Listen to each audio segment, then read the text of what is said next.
但是不管波音公司怎么和它的政府相勾结，利用美国政府的官员和政客是吧，来对中国施压，最终呢，你不能保证安全，我们就肯定不会要。而且随着中国航空工业的发展，减小对波音公司生产的旅客机的采购，这应该是一个大概率的事件。观众朋友，大家好，我是付贤少。据环球网报道，美国商务部长在接受媒体采访时威胁中国必须采购波音飞机，他的潜台词就是中国不买也得买，否则就是破坏规矩，美方会采取追究责任的行动。那么对于美方如此蛮横的行为，中国也提出了3大条件，不知美方能否接受呢？采访中，美国商务部长雷蒙多批评中国没有遵守采购美国产品的规则，在阻挠中国航空公司采购波音飞机。中国外交部发言人华春莹对此呢指出，中国是否采购波音公司所产的飞机，那是企业之间的事情，不需要政府插手。中方呢为此呢提出了3个条件：第一，飞机设计方面的变化必须得到适航批准；第二，驾驶员必须经验丰富，受到专业化训练；第三，早期的意外事故，波音公司要给全世界一个交代，这里包括后期的更正，也要保证是有效的。在符合以上条件后呢，中国才会考虑继续引进波音公司的飞机，否则一切免谈。其他国家也应该向我国学习，只有做到了严谨，才能确保万无一失。这里呢，华春莹特别强调了美国波音公司所有卖给中国的飞机都必须取得适航证，而且这个适航证必须是真正的适航证，而不是搞猫腻的。因为适航对飞机而言，特别是对客机而言特别重要。因为一架大型客机动辄呢搭载100-200名旅客，甚至呢300-400名旅客，如一旦他们在空中发生了问题，就会对大量的人员的生命安全构成了威胁。我们购买的飞机，第一条就必须是安全可靠的，其次才是考虑它的经济性。你再省油，飞得再远，你不安全，这样的产品我们是不接受的。我想其他国家的航空公司也不会接受。那么这次美国的官员为什么逼迫中国政府采购波音公司的飞机呢？是因为这家公司是美国最大的军用飞机加民用飞机的生产商，而它的安全性、可靠性，不论是军用飞机还是民用飞机，最近这些年的都出现了一系列的问题。大家耳熟能详的是前几年波音737 MAX 连续因飞控系统的软硬件问题发生坠机事件，这些问题现在查清楚了吗？采取的措施是否安全可靠？目前如果不经过中国试飞员的试飞验证，我们是不可能同意中国的航空公司购买这款不安全不可靠的客机的。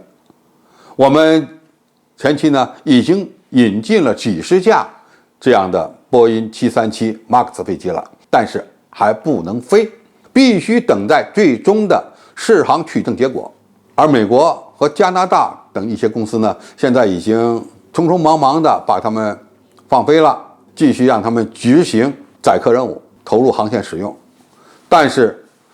中国政府对我们旅客的生命安全是极为关切的，在没有取得相应可靠的